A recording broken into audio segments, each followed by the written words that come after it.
সেই বন্ধুসকল বিশ্বৰ প্ৰথমটো নিউক্লিয়াৰ এটেক আমি সকলোৱে হয়তো পঢ়িবলৈ পাইছোঁ 1945 6 আগষ্টত হিৰোশ্বিমা এটমিক বোমা বিস্ফোৰণ কৰে আৰু তাৰ পাছতে ঠিক 3 দিনৰ পিছতে 9 আগষ্টত নাগাচাকিত এটমিক বোমা পেলায় আৰু মাত্ৰ এটমিক বোমাটো পেলোৱা কিছু ছেকেণ্ডৰ পিছতে মানে 39 ছেকেণ্ডৰ ভিতৰতে সম্পূৰ্ণ 1,40,000 লোক সেই সময়ত সেই চহৰকেইখনত আছিলে আৰু সম্পূৰ্ণৰূপে ছাৰখাৰ মানে জ্বলি একেবাৰে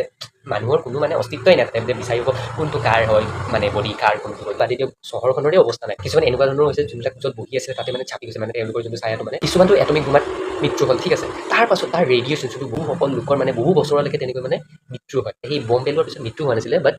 লাহে লাহে কিছুমান বেমাৰ দেখা দিলে তাতে যদি বেবী যদি জন্ম হয় কেঁচুৱা যদি জন্ম হয় দেন তেতিয়াহ'লে সেইবিলাক মানে নৰ্মেল বেবী জন্ম হোৱা নাছিলে মানে ধৰি লওক কিবা বেমাৰ হৈ যায় পটককৈ মৰি যায় মেইন কথাটোলৈ আকৌ উভতি আহোঁ 9 আগষ্ট যেতিয়া হিৰোশ্বিমা নাগাচাকিত বম চম পেলায় আৰু তাৰপিছত কি সম্পূৰ্ণ জেগাখিনি শেষ হয় তাৰপাছত জাপানীসকলে মানে ভয় কৰে আৰু তাৰপিছত কি কৰে আমেৰিকাৰ ওচৰত মানে চাৰেণ্ডাৰ কৰে আৰু সেই সময়তে ছেকেণ্ড